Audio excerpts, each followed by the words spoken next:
Alexander Skarsgård is turning in the vampire teeth for a meaty new role that he can really sink his teeth into. Alexander Skarsgård is joining us now to talk about his new role in the thriller Straw Dogs. Welcome, Alexander. How you been? I'm good, Monica. How are you doing? I am doing so good. Let me tell you this first and foremost. I tweeted that I was interviewing you this morning. I still have not caught up on the responses. Vegas is going nuts about you being here. Thank you so much for providing fantastic entertainment on True Blood. Thank you. Thank you. My pleasure. Absolutely. Okay, so you've gone from the small screen to the big screen. We're going to talk about the small screen again, but tell me about Straw Dogs and how this script came to you. Well, I met with Rod Lurie, the director, and he talked. I read his version of the script. It's quite different from Peckinpah's version from his movie from 1971, and Rod is just a fantastic filmmaker and a really, really intelligent man. And what I liked, there were things about, like I said, it was very different from Peckinpah's version, and there were things about my character that I felt it was a great opportunity to explore something new and something unique and different. So, and that kind of intrigued me a bit. Yeah, and I was watching the trailer, Alexander, and I got to tell you, you were mean and nasty. I was a little scared. I'm like, oh gosh, I got to see this one too. But how much of a difference is this character versus the one that we know and love in a weird kind of way of Eric Northman? Well, and that was also the challenge with Straw Dogs, and that was a challenge I really liked, because it's easy to play the same note and make him one-dimensional or make him just like the evil, the bad guy. And what I wanted was I wanted people, at least in the beginning of the movie, to understand him and almost like him. And he wants his old girlfriend back, and she's there with her new husband, and I wanted to make it more complicated and more real than like the hero, the girlfriend, the bad guy. I wanted people to be on the fence in the beginning and kind of understand Charlie, my character, and why he would think that David isn't right for Amy, the girl. Yeah, and I was reading a quote from James Marsden, and he was saying during one of the fight scenes, you kind of smacked him up good, but then you flipped the script once the scene was over, and you were very gentle and kind. Hey, man, are you okay? Well, I love Jimmy. He's the greatest guy. So it was tough shooting those scenes, because they're very, very violent, and I throw him downstairs and I beat him up pretty badly, and of course I didn't hit him in real life, but it gets pretty rough because it has to look real. And I'm a little bit bigger than Jimmy, so it's like I also wanted to make sure that he was okay, because I love him and I didn't want to hurt him. Yeah, I'm sure he got that. But you know what? I'm getting the rap, Eric. See, I'm thinking True Blood. I'm getting the rap, Alex. But tell me about True Blood and what we can expect, because I caught up on last Sunday's episode, and you and Sookie. Oh my goodness, what is going on? I love it. Well, there's a lot going on, and it's been a kind of an emotional roller coaster for Eric this year. First the amnesia, and he's completely different, and now it's gone. And the question is, how much of that will linger? How different is Eric now? Is he back to the old Eric, or has this time with Sookie changed him at all? So that's kind of what you'll discover in the last two episodes. All right, I cannot wait. And again, thank you so much. You're always invited here to Las Vegas. We would love to have you live in our Moore studio. And hey, keep bringing the True Blood, because we love it. Our producer, Janie Rios, can you say good morning to her? She is one of your best fans. What's her name? Janie? Her name is Janie Rios. Good morning, Janie Rios. Ooh, that was sexy. All right, Alexander. I just got word that she's screaming in the control room, Alexander. I love it. I love it. Well, we love you. Hey, Straw Dogs hits theaters when? The 15th. On the 15th. Okay, thank you so much, and take care, okay? Thank you. True Blood is in a remake of that classic 1971 movie Straw Dogs. Remember Sam Peckinpah and Dustin Hoffman? All right, here he is with the new movie with James Marsden. Hey there, Mrs. Sumner. Saw you leave, and you bored with the sermon? No, just not really my thing. Hey, Charlie, there is something in the Bible I do believe. What was that, sir? Thou shalt not covet thy neighbor's wife. I believe in that, too. But what happens when thy neighbor's wife covets you? What then? That's a very good question. I've tried to answer that for years. Hi, Alexander. Welcome. Had you seen the original Straw Dogs, and do you ever have any hesitancy to take on a role that's already been done by somebody so great? I had seen Peckinpah's version like 10, 15 years ago, and then I met with Rod Lurie, the director, and read his script, and it is quite different from Peckinpah's. And yes, I mean, I don't think I would have done this if I felt that we were just copying something a great director did 40 years ago, or a great actor did 40 years ago. There was, I had some thoughts, some ideas, and Rod was very open to that, and we were kind of, with the other actors as well, kind of exploring the dynamic between them, and it's definitely a different movie, and my character is kind of the villain, but I think he's very, I mean, he's very interesting, and he's definitely three-dimensional, and the challenge for me was to kind of make him almost likable in the beginning of the movie, because it's never interesting when a guy, if you play the same note throughout the whole movie, and I wanted people to kind of understand him and almost like him and be... Excuse me, Alexander, what is he up to in this movie? This takes place in the South. What is he up to here? Well, he's not up to much.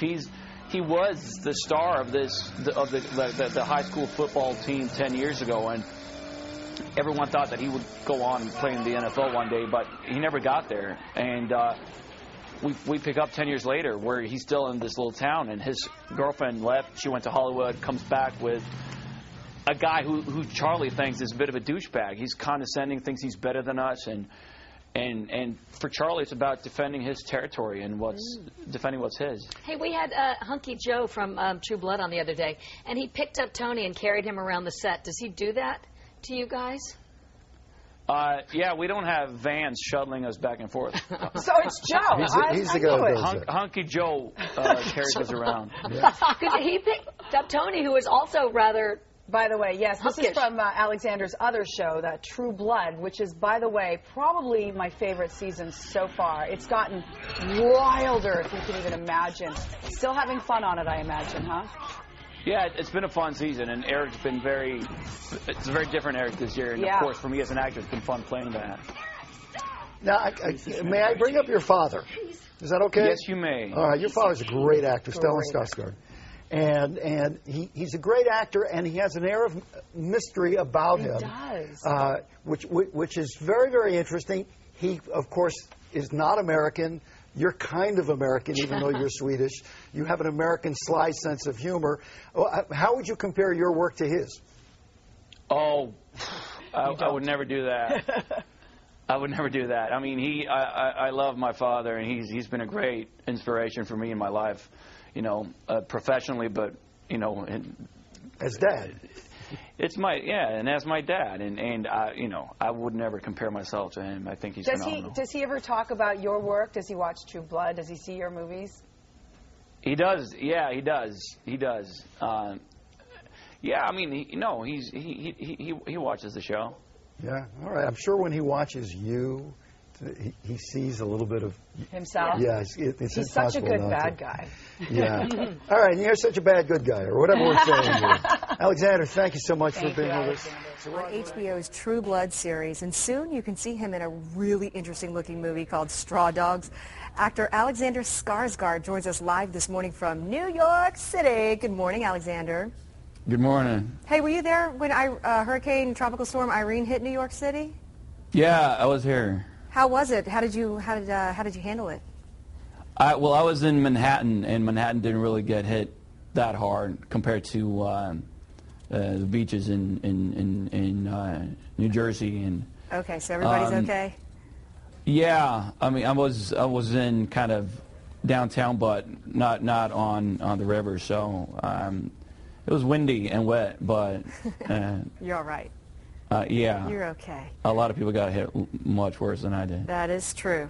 True Blood. I mean, you've been an actor for a long time, but the success of this show has really just taken you and your career and your visibility just to a different level. Are you surprised by this? Yeah, I am. Yeah, you never know. Like when I heard about True Blood, and I met with Alan Ball, the creator of the show, and I was excited. You know, I was a huge fan of his work with, you know, in American Beauty and 6 Feet Under. But you never know. You never know if it's going to be a hit or not. You can never tell. Yeah. So it's been pretty overwhelming. It has. See, Alexander, I'm gonna, you know, you're gorgeous. The women love you. I mean, you're just a huge star now. I mean, with that comes the paparazzi. I mean, I saw pictures of you on the internet working out in a gym, like topless, shirtless or something, you know. I mean, do you get tired of these people following you around? I mean, what is your life like now? I don't think you saw a picture of me working out shirtless. Oh, really? Was it shirtless? My fault. Maybe it was David Duchovny I was thinking about. That was probably David Duchovny. I don't go to gyms and work out shirtless. It was definitely David Duchovny. I'm sorry, I got my very good-looking superstars mixed up. I don't know David, but it definitely wasn't. Well, Alexander, what are your thoughts? I mean, these guys are following you around. Your life has changed. I mean, how does that feel? I mean, do you feel like sometimes you just want your space, or, you know, is it okay because you just get a little press out of it? No, I try to. It is a little crazy, but you know, my family, they're all in Sweden and in Stockholm, and I try to escape and go out there. We don't have any paparazzi in Sweden, so I go there and hang out with my family and my old childhood friends and go out to the islands outside of Stockholm, and that's kind of where I recharge, and that helps me kind of keep myself hopefully grounded. Yeah, because they don't care you're on TV. They really don't. They like you just the way you are. No, I have the same friends I've had since I was 6 back home, and they couldn't care less. You know, they're obviously happy that I'm happy and that my career is going well, but they're not in the industry. They don't really care, which means a lot to me. Yeah, you know? you got to have that, or else you'll just go off the deep end. That's good that you have that. It's good to hear. Yeah. So I was watching the trailer for Straw Dogs. This movie looks awesome. We're gonna watch some B-roll of it now while we're talking to you. This is a pretty dark character for you in this movie. Tell me about your character. Yeah, he is. There's definitely darkness there, but what was important to me when I read the script and when I talked to Rod Lurie, the director, was that I wanted to make him real, and I thought it'd be more. I didn't want him to be like a typical villain. I thought it'd be more interesting if you kind of, at least in the beginning of the movie, you're on the fence whether his ex-girlfriend should go back to him or stay with her husband, and I thought that'd be more interesting than presenting it as the hero, the girlfriend, and the villain. And it's also important for me as an actor to kind of defend my character and defend where he's coming from and why he's feeling the way he does. And why is that? Is that something we have to see in the movie, or can you give us the? No, it's about, he's territorial, and I think we all are in a way. This is his woman, and she comes back. With this new guy from Hollywood. Charlie never left the little town in Mississippi, the town where they're from, and she comes back with a guy driving an old E-Type, and he's got a lot of money. He's kind of, in Charlie's opinion, he's kind of condescending, thinks he's better than us. Yeah. So I feel and I do feel a connection. I feel my girlfriend belongs with me, not with this guy. Got it. Well, I tell you, it looks really, really interesting. The movie is called Straw Dogs. It opens in theaters September 16th. Good luck, much success with the movie. And Alexander, always nice seeing you. We'll hopefully catch up with you on the show again soon. Thanks, Gracie. And I'm so glad that Justin Bieber is okay after that, the fender bender. Can you believe that? I mean, yeah. What's interesting? I was worried this morning. You know what's interesting about that, Alexander, is we were talking about the fact that he drives a Ferrari at 17 years old. But honestly, I think this is a good teaching point here for a second. That's a 17-year-old. I don't care if he is Justin Bieber. 17 years old driving is dangerous, so it's good. I'm really glad that they're okay, but I'm glad you brought that up because that story is interesting for a lot of reasons. Be careful, Justin. Be careful, Justin. Alexander, you rock. Come back on the show again soon. Guys, back over to you.